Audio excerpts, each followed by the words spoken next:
So we're going to start with a question that is maybe obvious and need not be asked for many of us.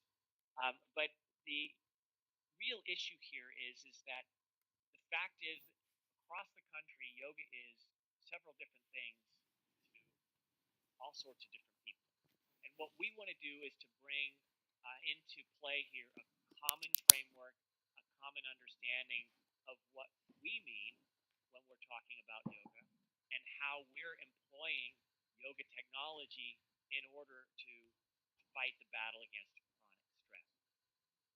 So it's no surprise that most people, when they think about yoga, they think about yoga postures.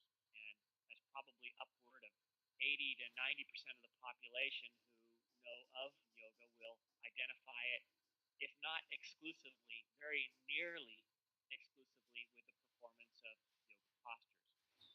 Now, there are some people out there who are maybe a bit more sophisticated in their knowledge about the practice, and of course, they understand that there's some breath work involved, and also sometimes some meditation. Now, this is conventional understanding of what yoga is, and where we're going to go with this, however, is in a fairly significant direction, tapping into aspects of the practice that are, quite frankly, not very popularly spoken about. Yoga, when we look at the whole of the practice, rather than just those three techniques, involves a vast array of many techniques, and these are just a few of them. But even if we were to define yoga not only as those three techniques, but all of these techniques and many more, we are still, to some extent, missing the mark.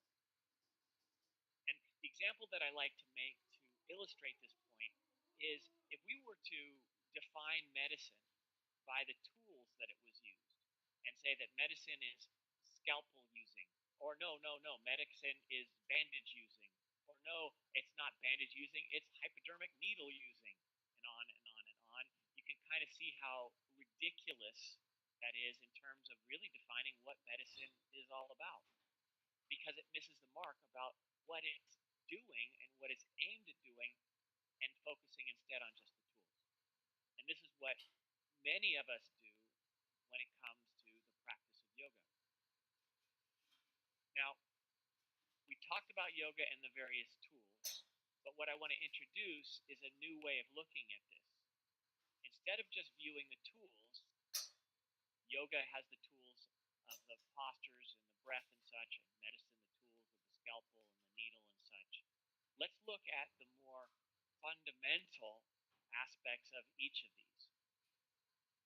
So, from the perspective of medicine, medicine isn't the tools. Medicine instead is the eradication of disease processes. That's what medicine is all about.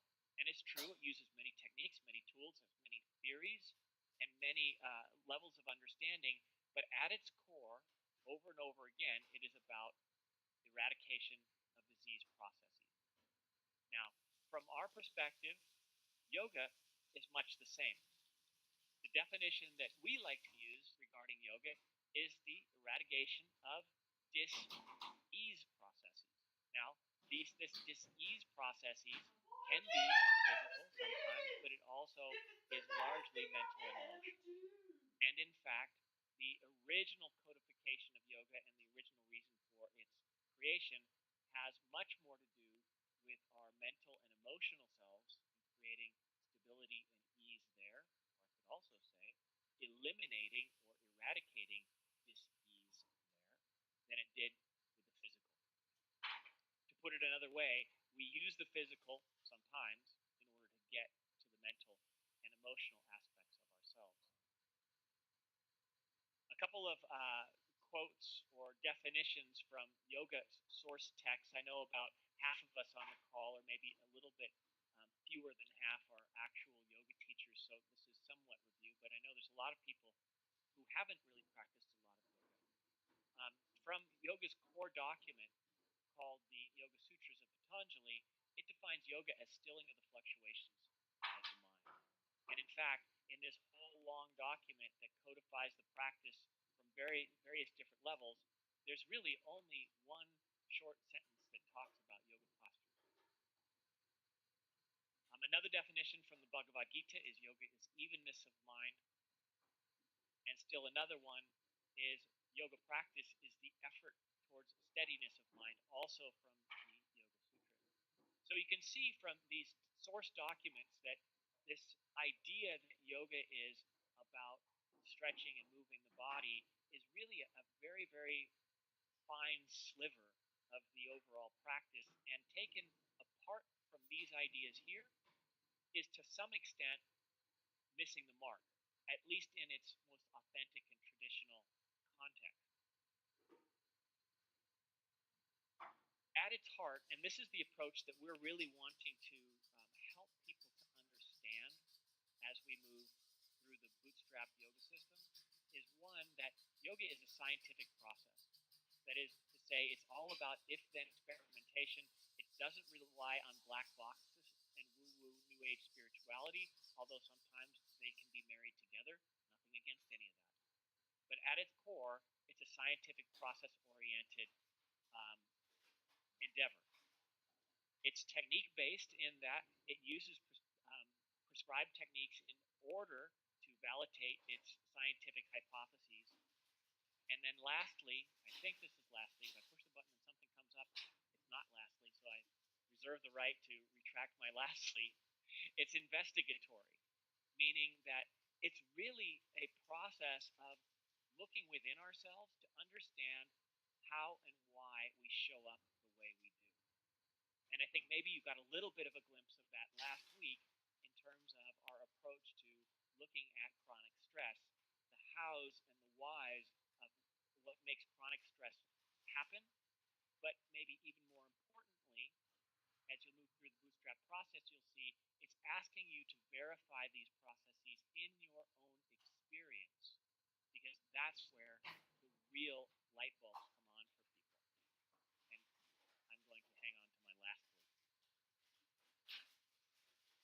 So yoga is various different ways we could put it. One of the ways that I really like to think of it is the science of consequence. It's understanding that when I do this, I get that. And this is really relevant to out of control stress processes because, of course, many times we unwittingly fuel chronic stress cycles because we don't understand the if-then set of consequences that occur when we do what we do. Another way to think of it is the art of energy management, that is, managing the energies that we are. And by that, I mean not just our energy that moves us around, but our thought energy, our emotional energy, the energy that is our attention and where we place it, and on it goes. And you'll see how there's flavors of this throughout the bootstrap process as we move deeper. And then lastly is the creation of skilled operators. When we look at, as most of you know, I've spent decades doing this work and working very personally and intensely with thousands upon thousands of people. And more often than not is our suffering and anxiety and frustration is greatly contributed to by our unskillful operation of our bodies, minds, emotions, and intentions. And so one of the things that we're wanting to do is to, again, help people become more and more skilled in their lives so that they can begin to synthesize happiness and ease right in the midst of the very same circumstances that maybe they have been synthesizing anxiety and despair. So this brings us to the conventional approach that most of us take, and I probably better said, most of us have learned to creating wellness in our lives. And I like to think of it as the outside-in approach. And what it refers to is that when we're feeling off somehow, it could be because we're stressed or we're sad, we're anxious, we're depressed, whatever it might be, we generally turn outside of ourselves. So we might turn to getting the perfect job and advancing in our career to make ourselves feel better, or the ever-present entertainment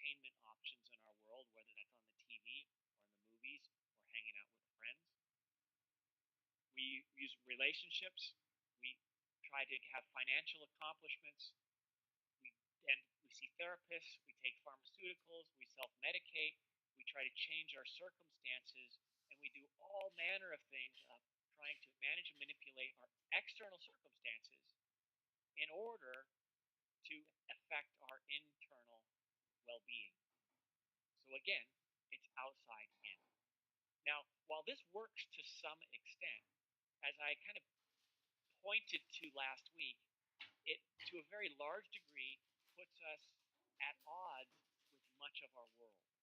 Because for this outside in approach to work, we need to get the world to cooperate with what we want, with our agendas for how much money we have, and our agendas on how our relationships work, and our agendas on how our career is advancing, and on and on and on it goes. So it works to some extent, but it creates an awful lot of excess and, I should say, optional struggle, and usually only works in very short bursts.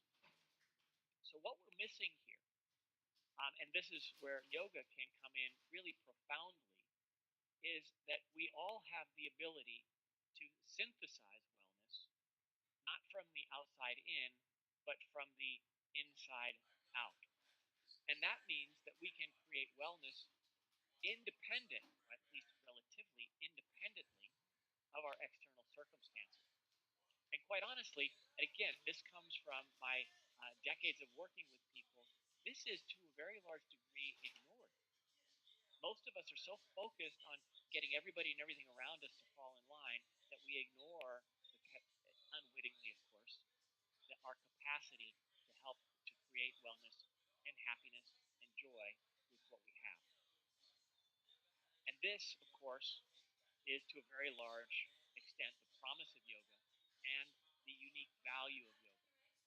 Because earlier, when I talked about its scientific approach and its investigatory aspect, what I'm really talking about is understanding how this inside-out approach can be created.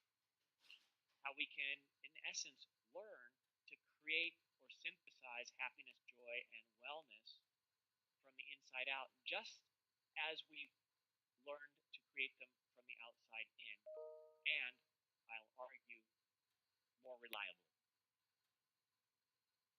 So this takes us back to stress, and this part here, some of this we talked about last week, but it's kind of important here to get a little bit of a running start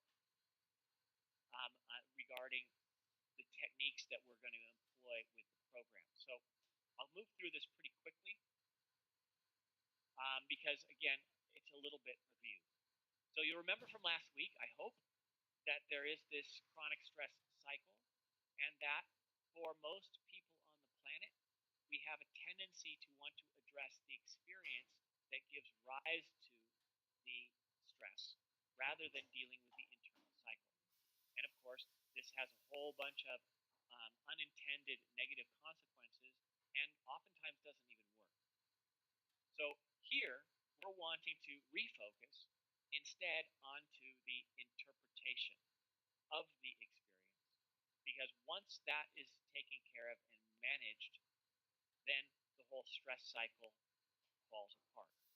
Now, I'm going to pause here for a moment to say that we are not in any way suggesting that we want to rewire ourselves to reinterpret dangerous circumstances as not dangerous. What I am suggesting is that when we are stuck in chronic stress cycles, we have learned to interpret circumstances that are inappropriately judged as dangerous when they're really not. And that's what we're trying to address. So back to the example that we used last week, soldier comes back from Afghanistan where he's been facing roadside bomb after roadside bomb, so anything on the side of the road is immediately interpreted as life-threatening and kicks his nervous system into high gear. When he's back here in Phoenix, Arizona, or Boston, Massachusetts, or New York, or anywhere around the states, this interpretation is now inappropriate. And it's the inappropriate interpretations that we're addressing. Now, if he were here stateside and he was then surrounded by a gang of thugs, of course, we want to leave that interpretation intact. We're looking at the dysfunctional ones when we're talking about this managing the cycle. So I just wanted to make that perfectly clear. So as we mentioned yesterday, no, it wasn't yesterday, it was a whole week ago, the interpretation process is really the place where we're going to focus not all of our effort, but an awful lot of our effort. Specifically looking at how does the past experience impact our stress levels in the present. And as you'll recall, we talked about it's the programming in the mind and the nervous system that affects that. Certain patterns of thought that have been adopted in one circumstance and they're now brought into another. Reactive behaviors that were helpful in some time in the past but are now detrimental. And of course, there are those experiences that have been tagged by the limbic system, specifically the amygdala, that automatically throw us into high stress alert. All of these are examples of the programming, or if you'll remember, the samskaras that we want to begin to address. So you'll remember that we talked about samskaras being largely unexamined habits of mind, and that there are three main, I don't want to say components, qualities to the samskaras that we're going to leverage in order to bring the stress cycle under control. First is, again, they're automatic.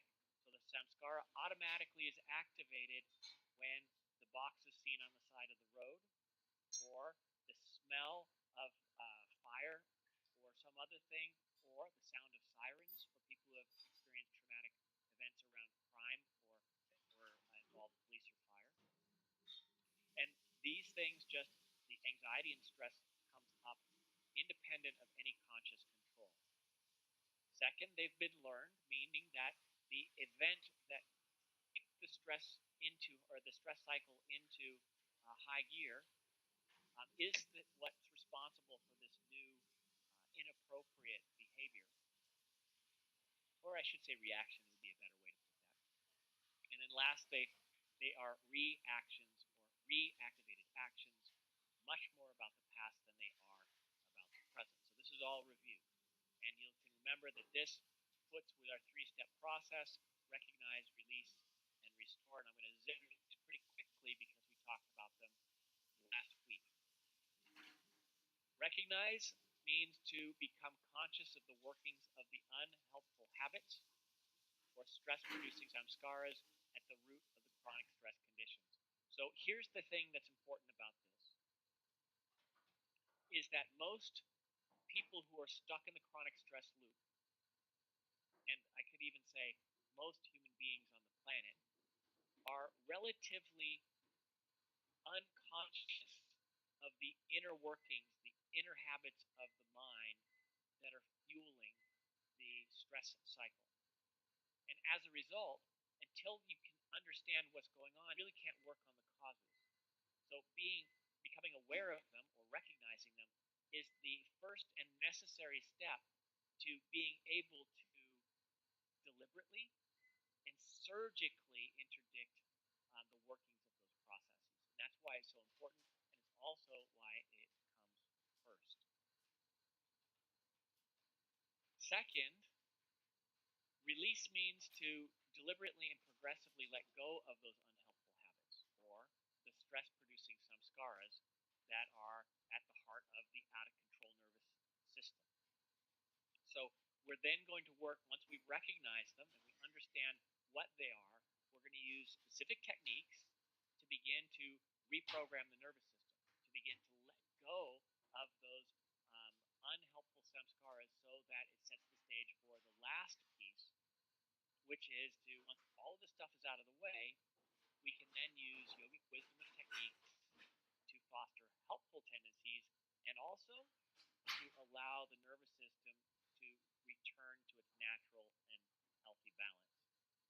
Everything that we do in the bootstrap system hangs from these three concepts. And you will see as we get a little bit deeper into missions, at the end of every mission, there's a little summary that tells how that one particular mission, concepts within it, help recognize, release, and restore. So you see it again and again and again. And this brings us to the healing process. And I think that we have a couple of questions that came in. So I'm going to let Marta come on and we'll see what's cooking. What's cooking? Good looking. Oh my God. So you talked about the interpretation process, mostly as it relates to post-traumatic stress, referring to trauma and danger. We have the word danger on screen. But I was wondering if you could talk a little bit about how the interpretation process, the creation of samskaras, have the same impact on daily stress. Like stress is just because we are alive, and how samskara interpretation play in this kind of stress. Sure, I can. Absolutely.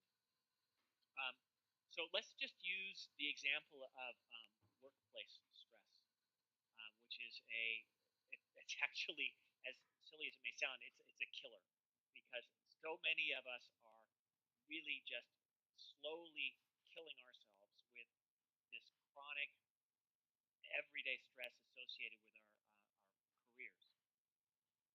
So in that case, what happens is that the nervous system begins to learn that certain places, certain people, certain ways of interaction, they all become associated with the stress response. And so if you remember way back, we were talking about the fight or flight mechanism. And the fight or flight mechanism is designed to identify things that are potentially dangerous or injurious to your survival.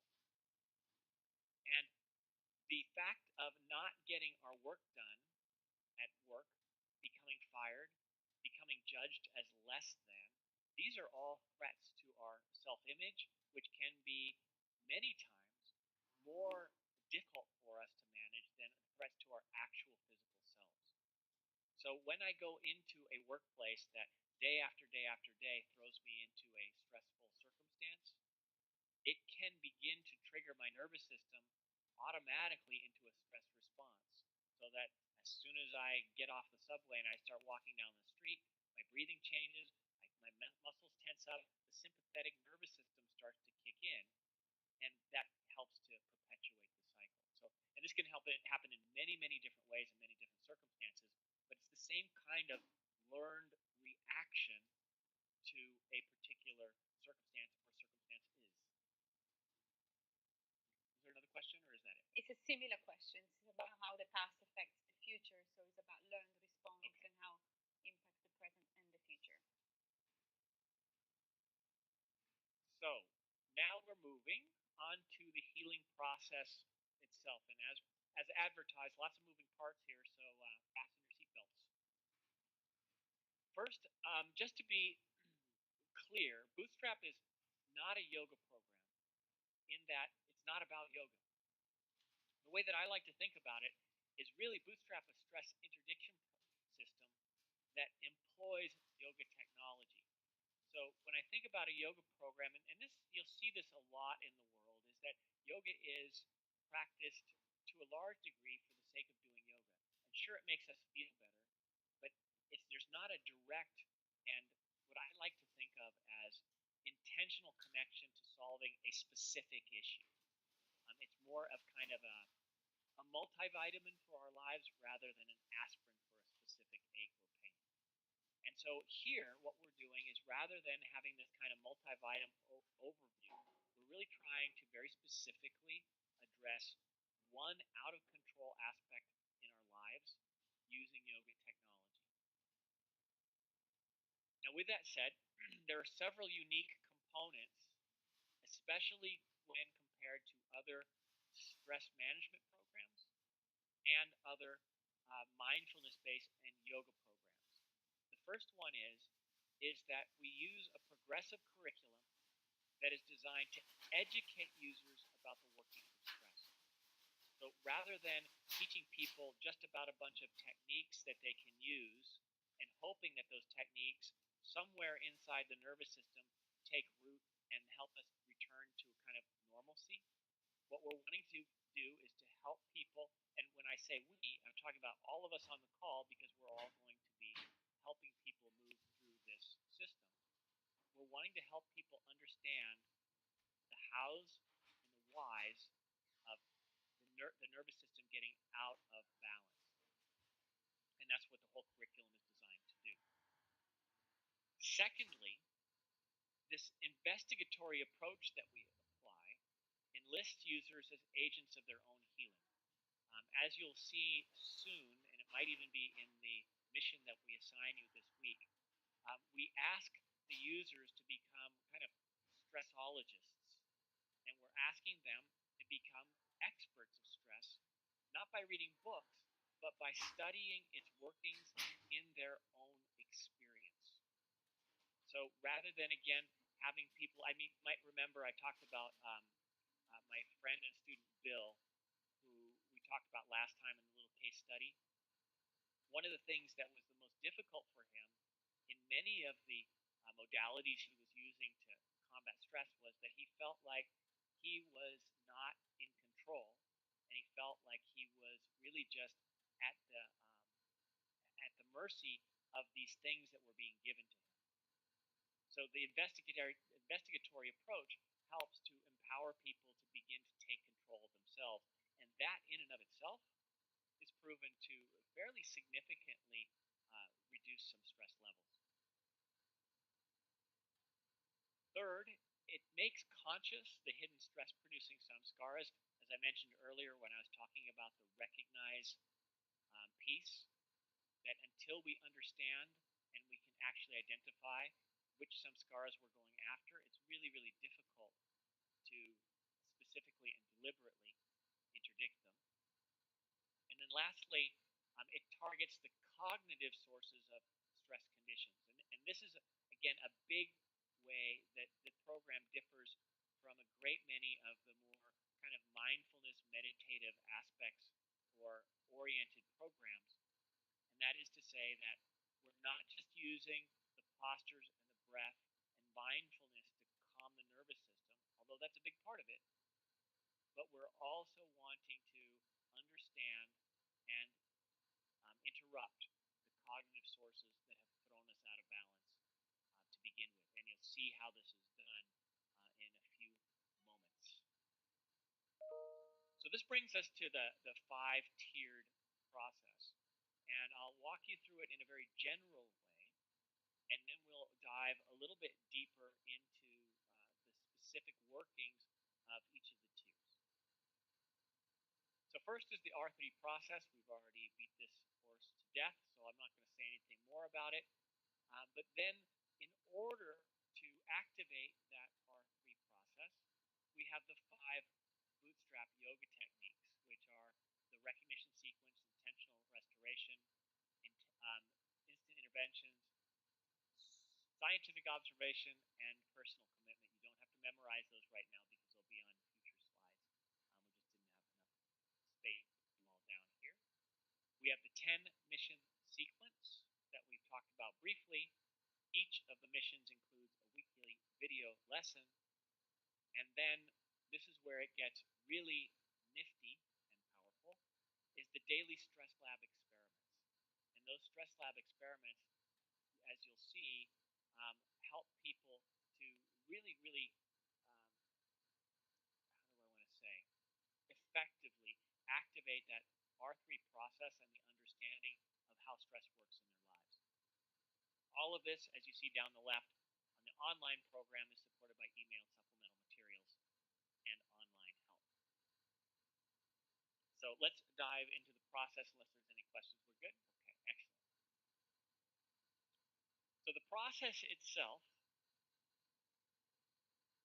starts with the recognize piece, as we mentioned before.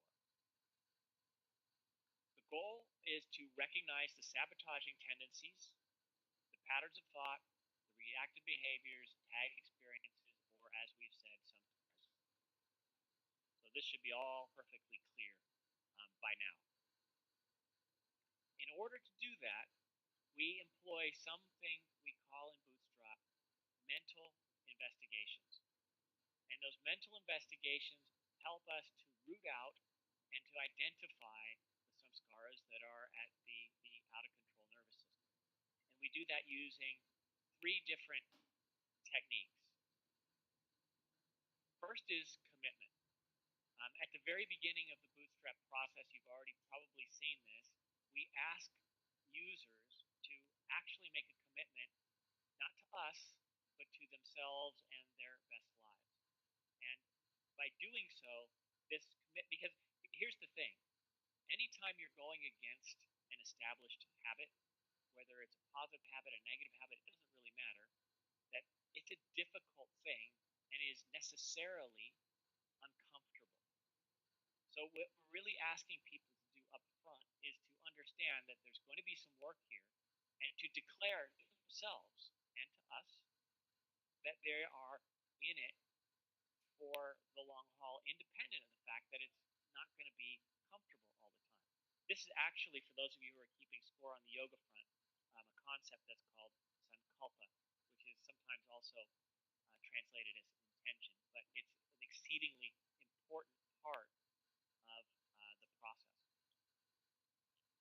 Next, we have what we call in Bootstrap scientific observation. Now, if you are to become a student of stress, a stressologist as it were, and if you are to understand how it works, you need to obviously pay attention. So built into the process is specific questions and investigatory prompts that ask people to look inside to see how these various samskaras work and affect their well-being. This all comes from a concept in yoga, a practice in yoga called svadhyaya, which rather literally translates as to study the self, and is the absolute bedrock of skillfully moving ourselves forward in any kind of transformative process. And then lastly here, under mental investigations, we have the recognition sequence. Now, the recognition sequence is, I'll talk about it more in depth in a moment, but what I'll say here is that it's 21 postures, and then we have a shorter version that you can use in class. But the thing that I want to point out here, and I probably mentioned this before, but it really, really bears repeating because it is, one, so important, and two, rather significantly different from what most other yoga programs and classes are doing. The reason that we call the yoga posture sequence the recognition sequence is because it's not about the postures, and it's not even about using the postures to relax the body and the mind. We're using it to recognize the sources of stress. So, as we like to say around here, that the postures of yoga are not the practice of yoga. They're a place to practice yoga. And in this case, they're a place to understand or recognize the workings of chronic stress. So this will get more and more clear as we get into the actual missions that employ the Stress Lab experiments. But you'll see that we're using them really kind of as a laboratory to understand how things are working within the nervous system. With that, that brings us to stage 2, which is releasing the various samskaras that are haunting us and creating chronic stress. And we do this in Bootstrap through something we call behavioral experimentation. That employs 4 different techniques, the first of which is, of course, commitment, because that's still a required and maybe even the most important aspect. We still include scientific observation, but we're going to add something here called intentional restoration. This is an ancient guided meditation / relaxation technique that is based on something called yoga nidra, which translates loosely as yogic sleep. Now, I know many of you out there, particularly those who are in the veterans community, have heard of a very popular yoga nidra technique called I rest.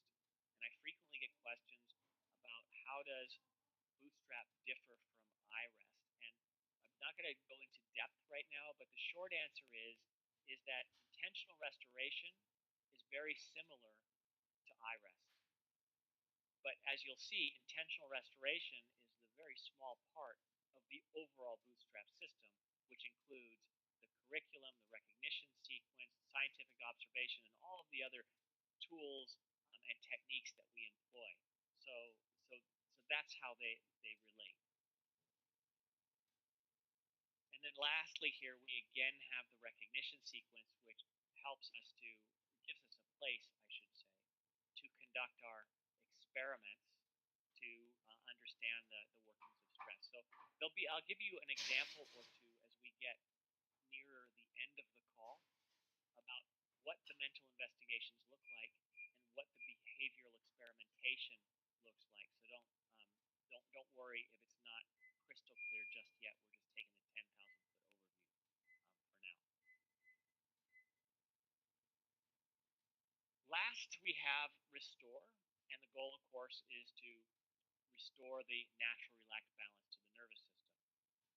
Here we use primarily physical practices, and this little piece is where bootstrap most resembles most of the other yoga-based meditation and mindfulness-based stress management programs.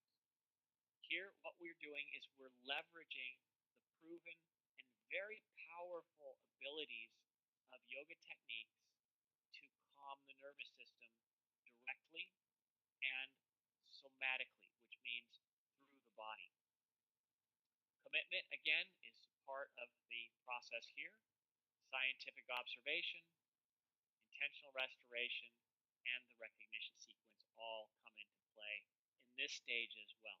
And like I said, the nuances of how they're employed in different ways will become evident as we move on.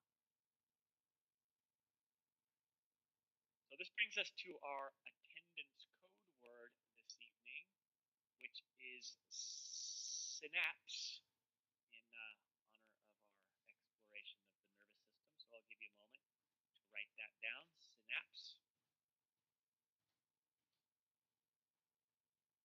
And we're moving on.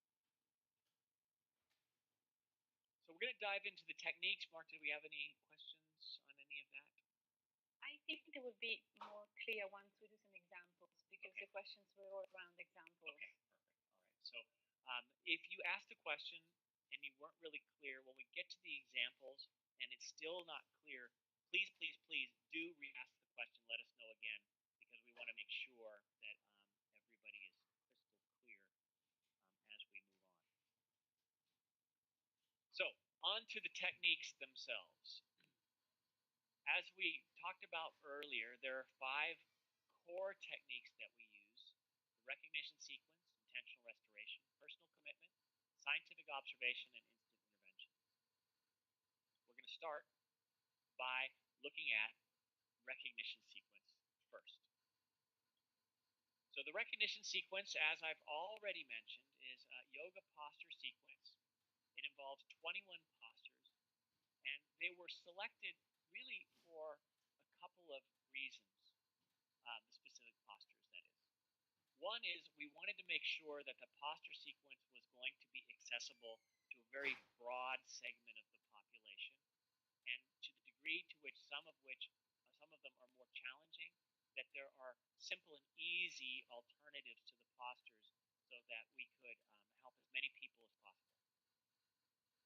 Secondly, they were also selected based upon our research and our clinical trials on which postures seem to lend themselves most directly to activating the recognize, release, and restore process.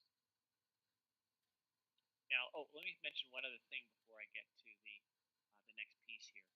I said that there's 21 postures. We're going to actually give you, however, 2 different sequences. There's going to be the full 21 posture sequence, and then there's a shorter sequence that you'll be using in your classes for time's sake, and then giving your students the 21 posture sequence for their homework. We'll talk more about that later, but I just wanted to mention that up front.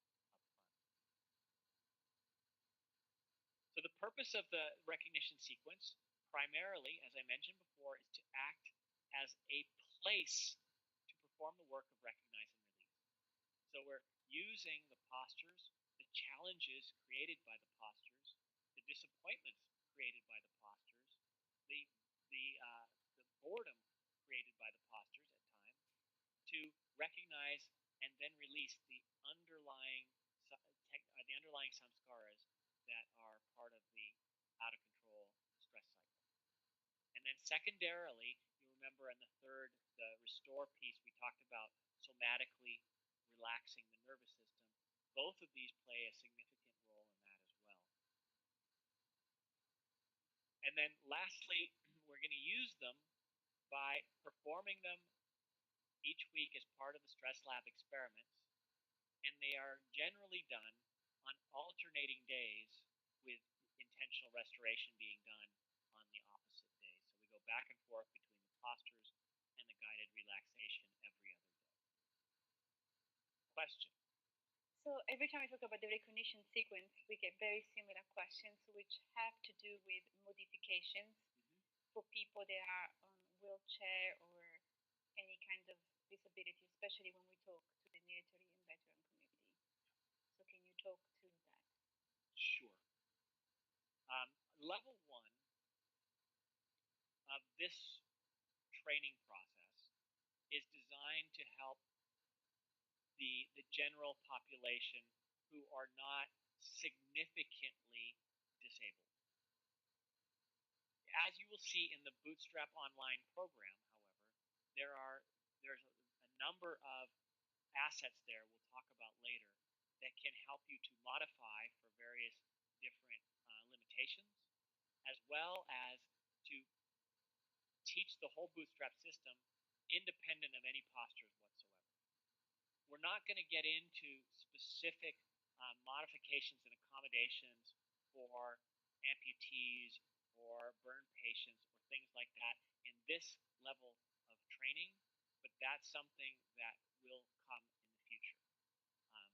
And my computer is dying and it's saying I need to plug it in, so please stand by while I plug into the grid. Okay, all is right in the world once again.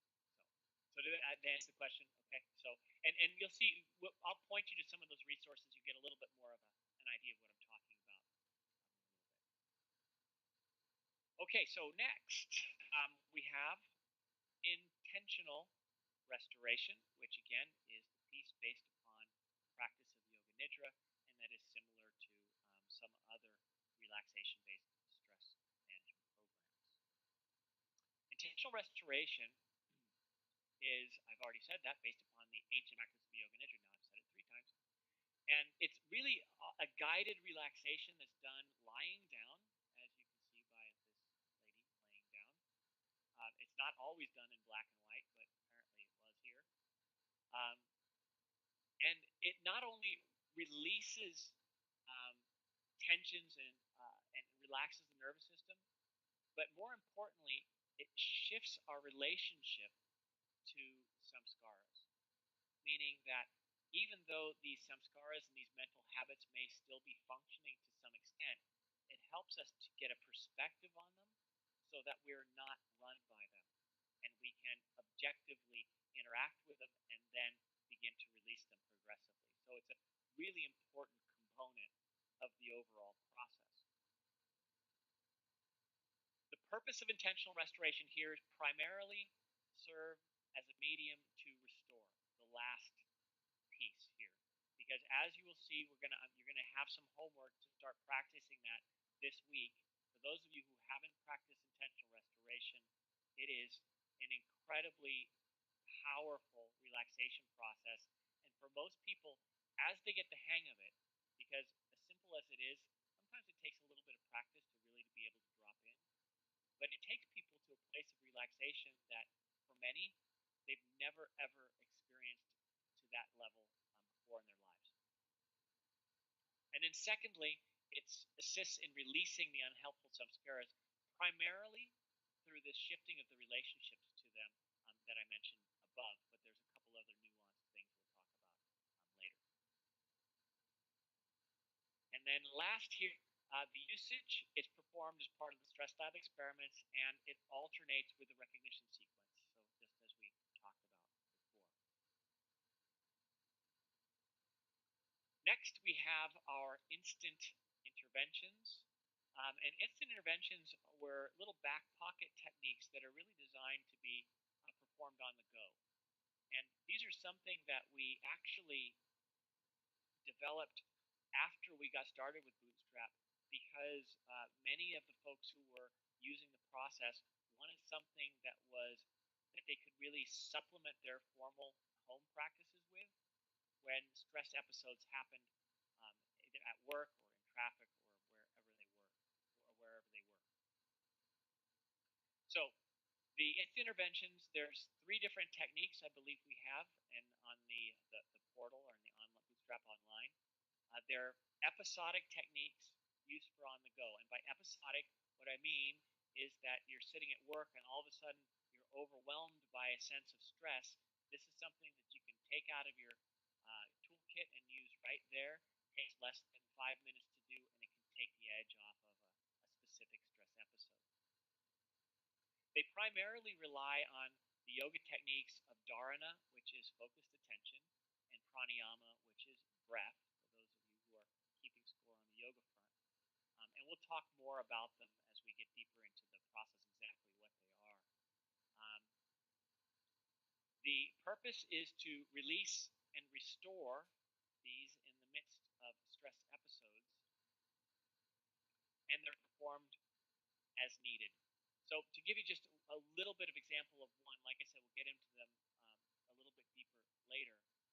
We have one that's called conscious sipping that I actually created in the middle of the night one night when I was actually having a stress episode of my own. And this happened when I was laying in bed and I couldn't get to sleep. And as I think many of us have who have struggled with chronic stress can relate to, the mind is going. I tried some breathing exercises. I tried some focusing exercises. I tried everything that I could, and nothing was really working. And based upon my yoga training and experience, I recognized that all of the techniques that I was trying there laying in bed were really too subtle to get in there and interrupt this rather strong cycle that I was stuck in. And so I thought, well, what if I used something that was maybe a little bit more tangible than just breath or focused attention? And so what I did is I got up and I walked to the refrigerator and I poured myself about an ounce of orange juice. Sat on the edge of a chair, nice and tall and upright, as if I were going to kind of meditate, so all my spine was aligned. And I closed my eyes, and this is where conscious sipping was was invented, at least the way I refer to it. And what I did is I took a little teeny sip, and I felt the coolness of the orange juice on my lips. I felt it interact with my salivary glands. I tasted its tartness, its sweetness, and then let it sit in my mouth for just a moment.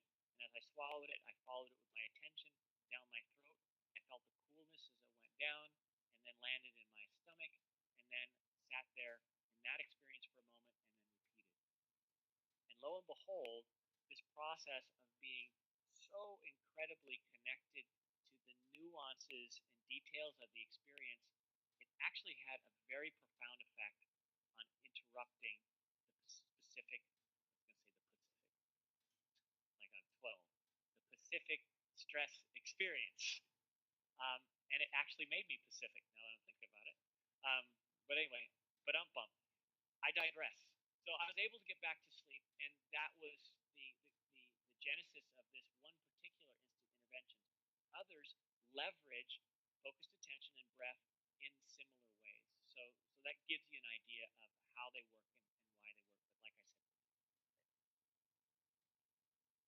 next we have scientific observation. And I'll warn you that you'll see in your students, this is something that they recoil against a little bit, because it is a little bit of work and it's sometimes uncomfortable, but it's exceedingly important. And don't worry, no microscope is required.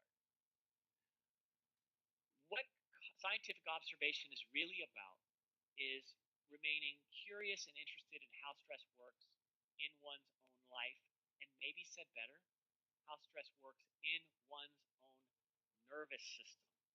Because most of us, when we're looking at stress, we see how it works, what things trigger us, what things bother us, what things we want to get away from, and how we feel and we hate it and it's terrible. But we're really not looking at the inner processes that are behind all of that. And so scientific observation gives people certain questions and prompts to initiate and to continue that investigation consistent with the curriculum. So we give them, as you'll see at the end of each mission, a series of scientific observation questions that really help them to look at how the concepts that were covered in that mission are at work in their own lives and nervous system. It's based, as I mentioned before, on yoga's practice of svadhyaya.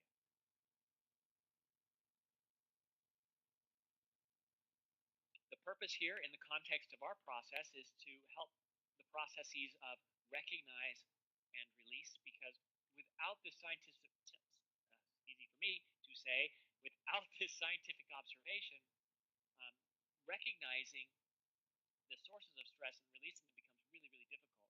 And then secondarily, they help to restore the nervous system through a greater understanding of how it works in your own personal experience. They're performed each week in conjunction with all of the aspects of the Bootstrap system. And in fact, in Bootstrap Online, we ask people to daily conduct just 5 minutes of scientific observation by contemplating the questions that are offered as part of the mission and then journaling about them a little bit.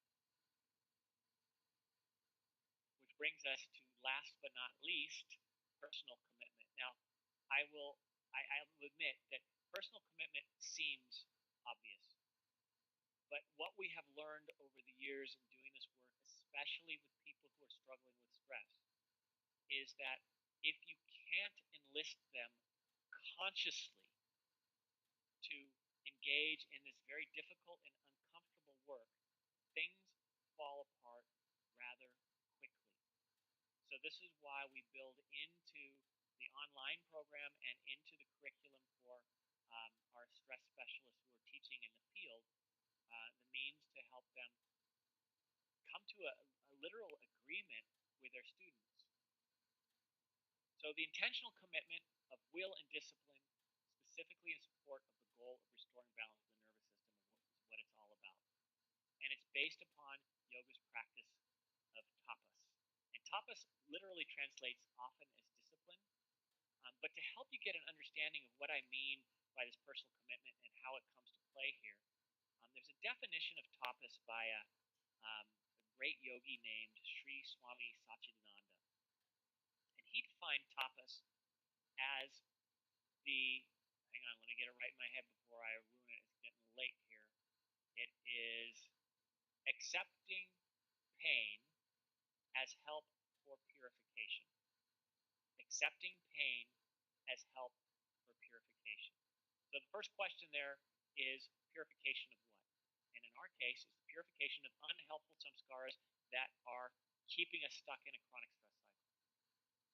But the accepting pain part is a really important piece of understanding, because as I mentioned before, if you think about it, if you're stuck in a habit, any habit, to go against the habit, there's pain involved. Generally, it's mental and emotional pain, but it's pain and it's uncomfortable, and that's why you can't break the habit, because you're not willing to suffer through the pain necessary to kick the habit.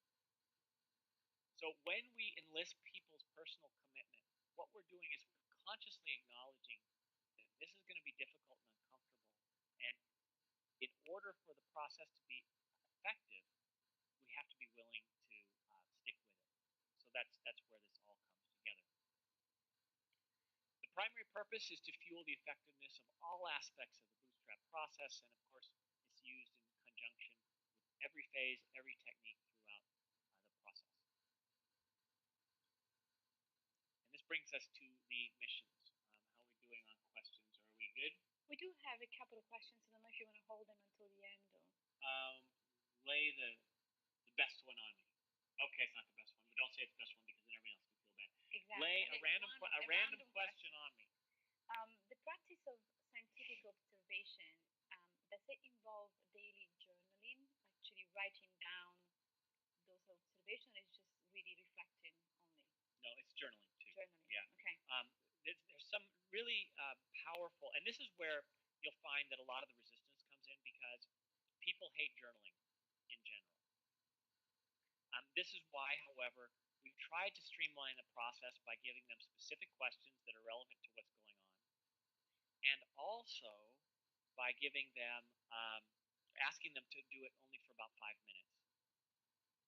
But what we find is that when people have to write something down, it becomes exponentially more real and it sticks much better. And also that gives them a kind of a, I want to say audit trail, but that's not really the best way to put it. But they can look back and see where they were, which actually, as time goes on, makes them more and more encouraged about their progress that they might not be noticing day to day. So the writing down is a really important piece. So the missions themselves, we talked about this briefly, but again, there's these 4 components. The first 3 missions have to do with orientation, which is where we are right now. Fourth mission is nature, harmful tendencies, and then helpful practices. Each one of them, I'm going fast because we've already talked about this, is a video lesson, an experiment, and a core technique. This will become more and more obvious as we get deeper into the process, but then we move down from here to the video lesson. So, as I just mentioned, every single mission has a video lesson, and you guys got to watch mission 1's video lesson last week. They all have the similar animated style.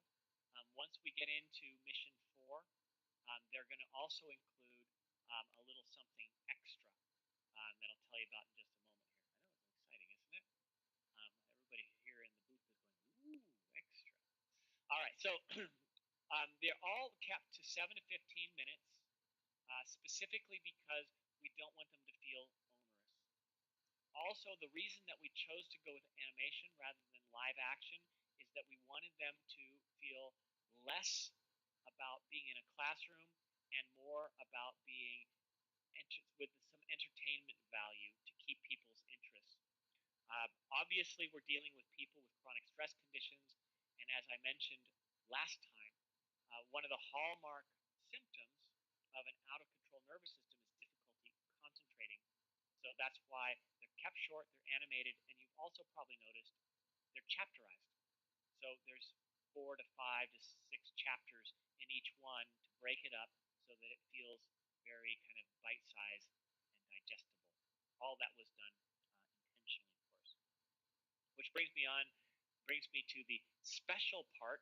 Starting in mission 4, you'll have a cool little vignette of an actual kind of military circumstance or situation that helps to make the concepts in that mission relevant to everyday life. Now, as I mentioned before, the whole program was, at this point, obviously built for the military and veteran population, but that doesn't mean that these vignettes, because they have people dressed in camouflage, are any less relevant for anybody else on the planet. And we'll talk more about how to translate those for anybody who wants to use the program, I think, in a couple of weeks. The lesson itself establishes the context for the stress lab experiment. So if you think about it, the lesson itself is really about the learning and education piece. And then we're wanting to move from just the understanding to an actual visceral experience of the concepts, which, it doesn't bring me there yet. I got ahead of myself. The next slide is about that. So the stress lab experiments, which are assigned as part of the mission, is kind of the last part, and we begin to bring everything together in an experiential form. So we take the R3 process together with bootstrap techniques, together with what we learned at the video lessons, in order to make everything, how do how I want to say, to give people a firsthand experience of what we're talking about. Which brings me to what I call the hierarchy of reliability. Now, this is a little concept that I, years and years ago, um, borrowed and then modified from my friends in the Buddhist community. And it has to do with how reliable a piece of information is. And I'm going to keep this in the yoga context, the traditional yoga context, to illustrate the point. However, it's relevant independent of that context. So, scripture is one source of information, and by scripture, I'm talking about it could be an actual scripture like the Bible, or it could be the Yoga Sutras, or Bhagavad Gita, or anything like that.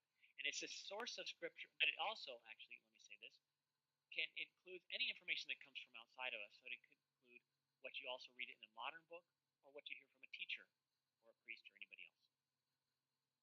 And most of us, we think, okay, scripture is very, very reliable.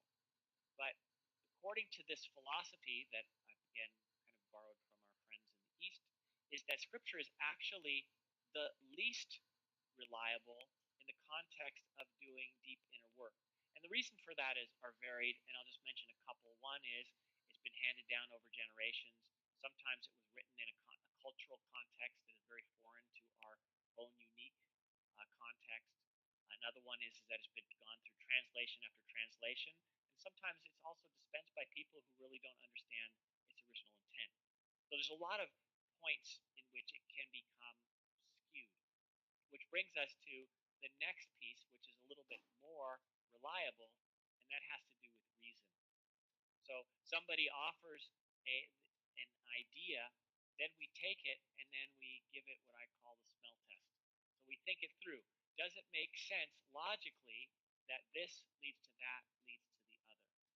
And then the reason, then, reason through it, yeah, that makes sense, brings us to where the rubber meets the road and the absolute most reliable kind of information, which is your firsthand experience.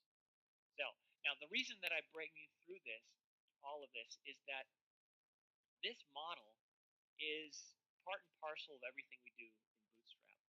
And in my experience, it is also part and parcel of any program that seeks to create deep and powerful personal transformation for people.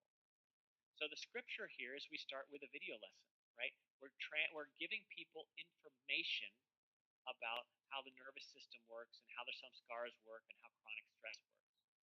And that lesson, combined with the scientific observations, gives them the ability to begin to then reason through this. Oh yeah, that's true in my life.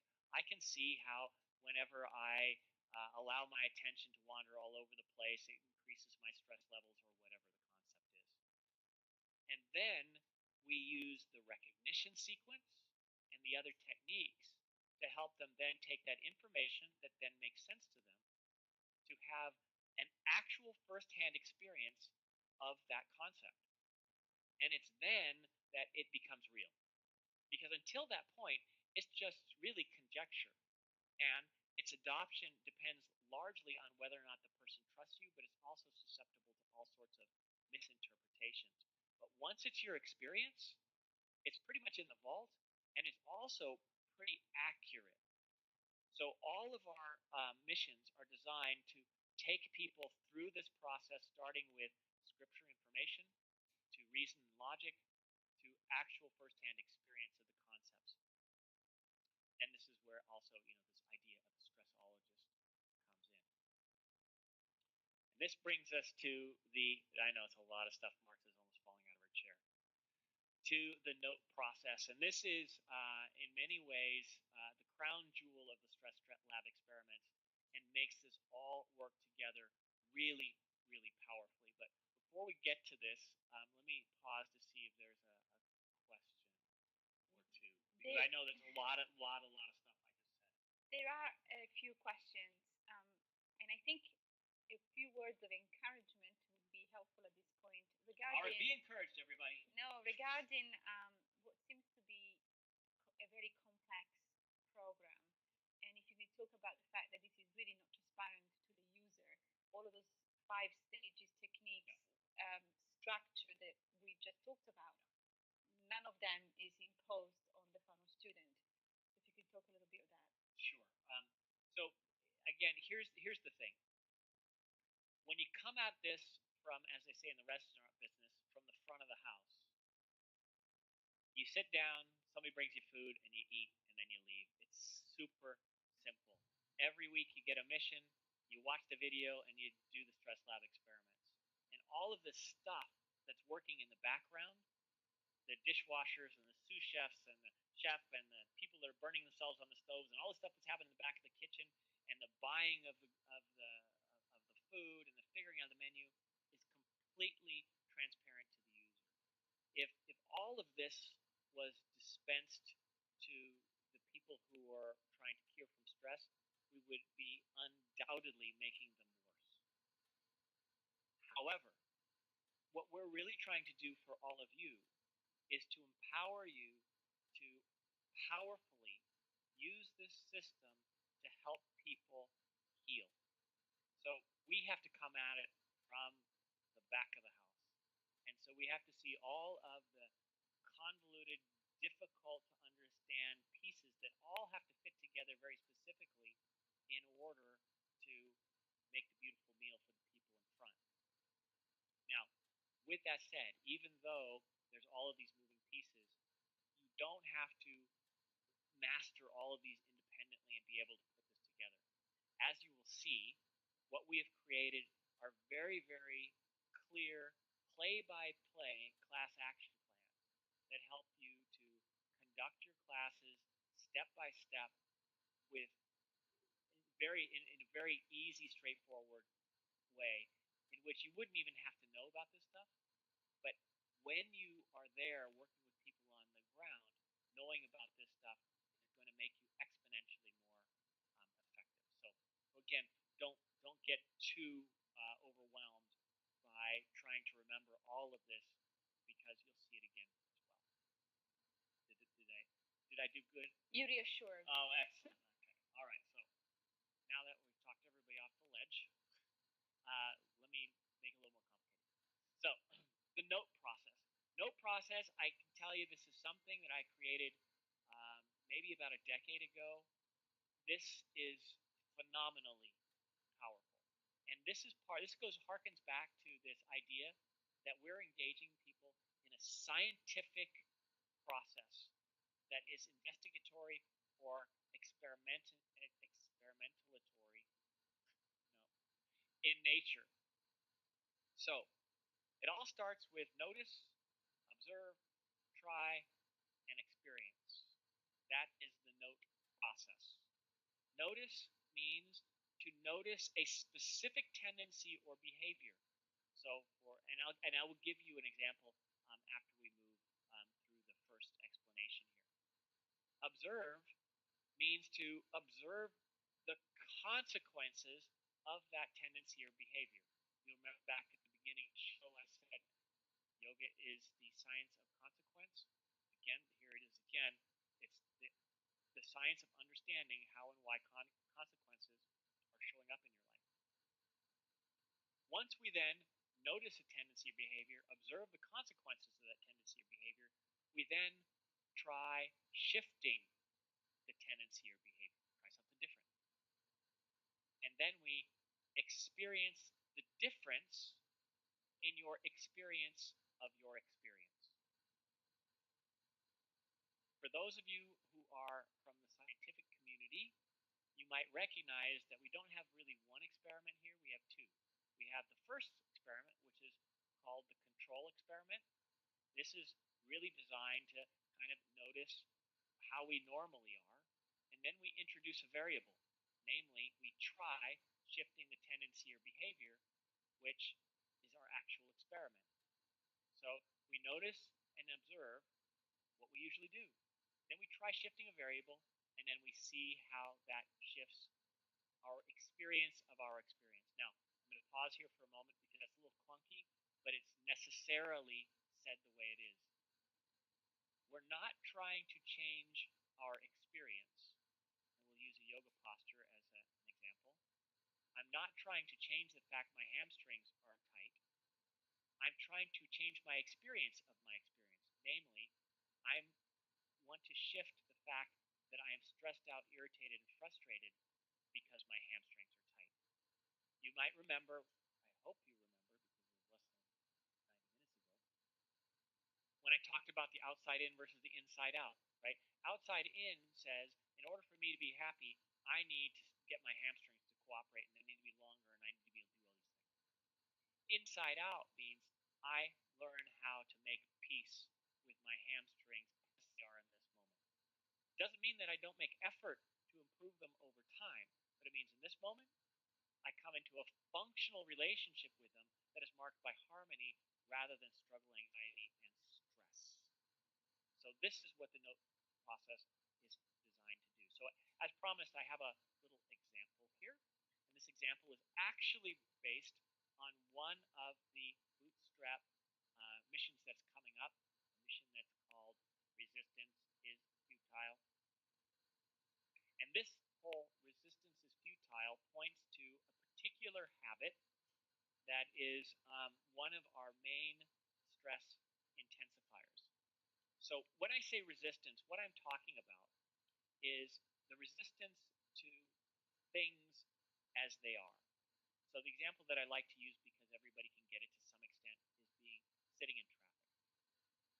When you look at sitting in traffic, the actual experience is I'm sitting here in a comfortable chair, I'm listening to NPR or my favorite song, the air conditioning is wafting fresh air on me, and I'm watching the beautiful cityscape roll by, albeit slowly. So it's not all that much really to be upset about there.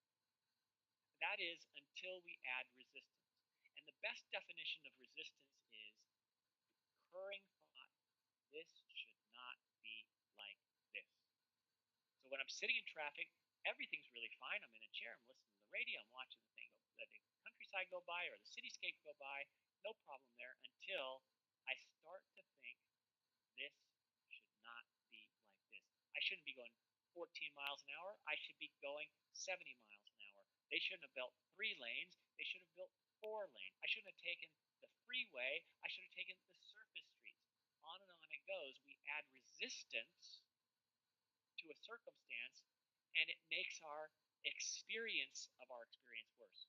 Right? It doesn't make us go slower, actually. It doesn't make our experience worse, but it makes our experience of our experience worse. So no longer are we just sitting in a comfortable chair and watching the cityscape go by, but now we're boiling over with irritation, frustration, and anger. And it all comes from resistance. This is something we'll experience, or I'm sorry, we'll experiment with much more detail. So anyway, that's the concept in the lesson. So how does this relate to notice, observe, and try, and experience? So once they understand the lesson, that's the script, and we give them some scientific observation to think about it and look at it, that's the reason. Then we ask them to actually put this to work, help them move into experience of the concept firsthand. So first, we ask them, as they move through the recognition sequence, remember, recognition sequence is a place to experiment. We notice your tendency to resist what is. We'll use the hamstring example again. Notice your tendency to think about your hamstrings. This definitely should not be like this, right? And then observe how your resistance has no effect on what is, but adds frustration and angst. So just because I'm picky, gripey, grumpy now about my hamstring, it doesn't make my hamstrings longer, but it does add frustration and angst to my experience. So we're asking them, okay, become conscious of the functioning here of how this particular samskara of resistance works. That's our first experiment, our control experiment. And then we add the variable. Try giving what is your full permission to be as it is. In other words, try giving your hamstrings your full and complete permission to be tight. Just for a moment, give your permission. And then experience an increased level of well-being even though nothing has changed. That's the important part. We are now synthesizing happiness, well-being, from the inside out. Nothing has changed. Our experience is the same, but our experience of our experience is strangely different. And this is the light bulb, right? So we've told them something, and you could tell somebody something all day long, but until they really bring it into their own experience, and then this is where they get the aha moment, and this is the solid foundation upon which all of the future work is built. So from this example, I hope you got a couple of things.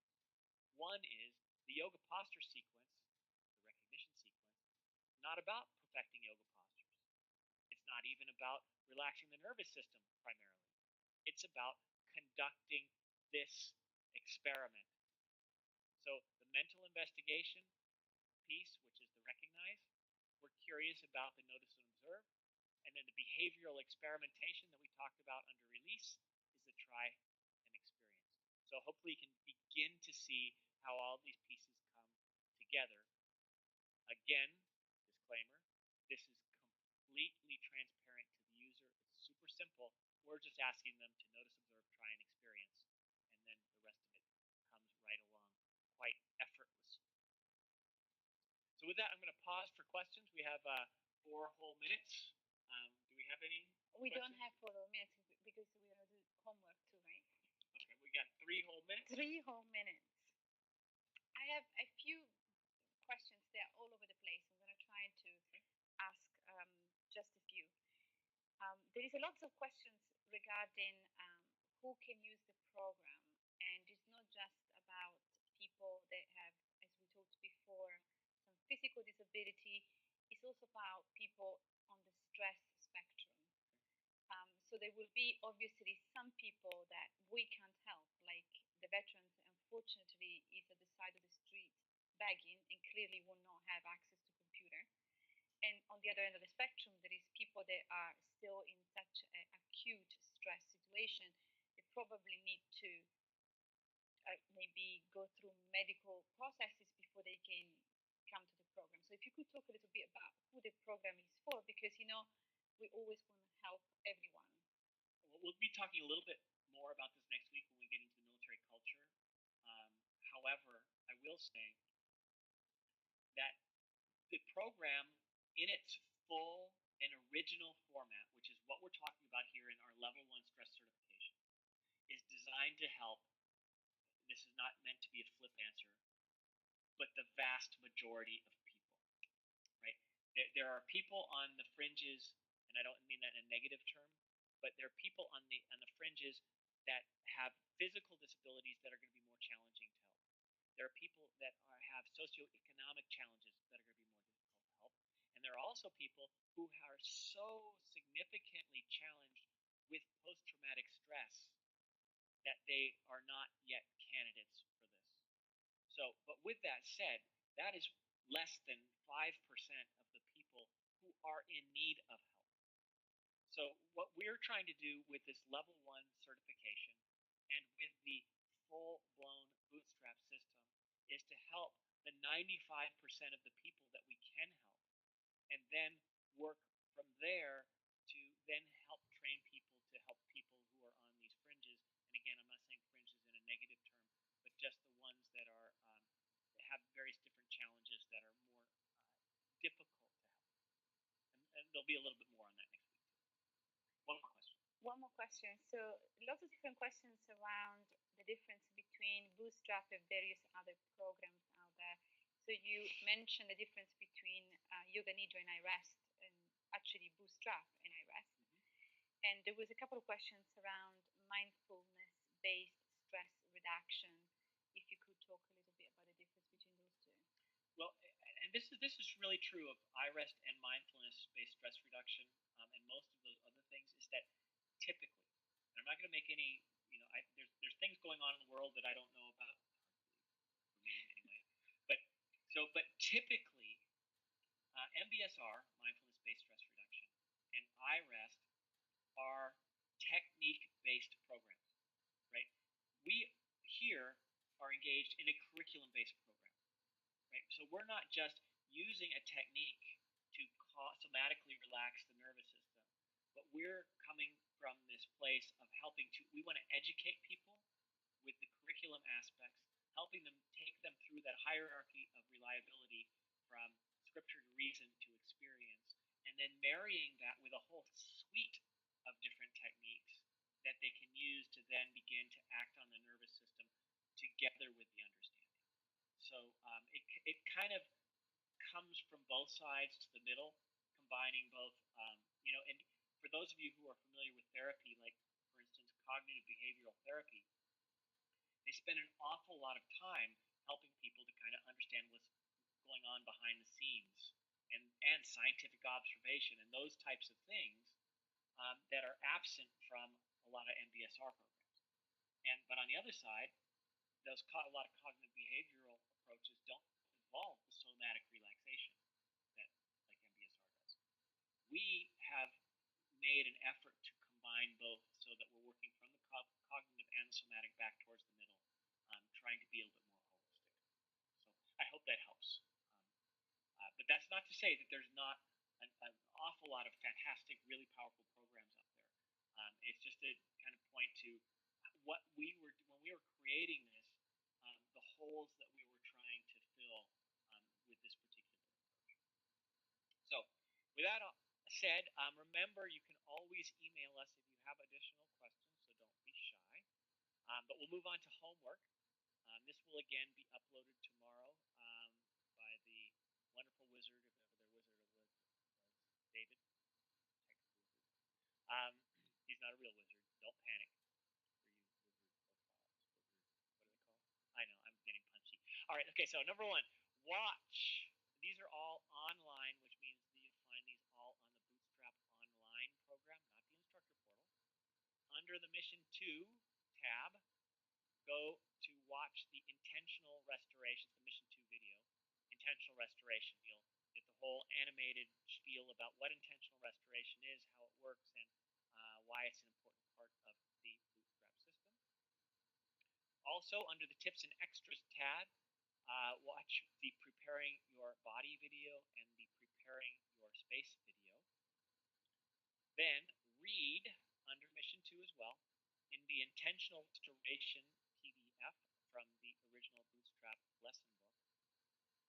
And then last but not least, perform daily if you can, but at a minimum of 5 times, the intentional restoration practice.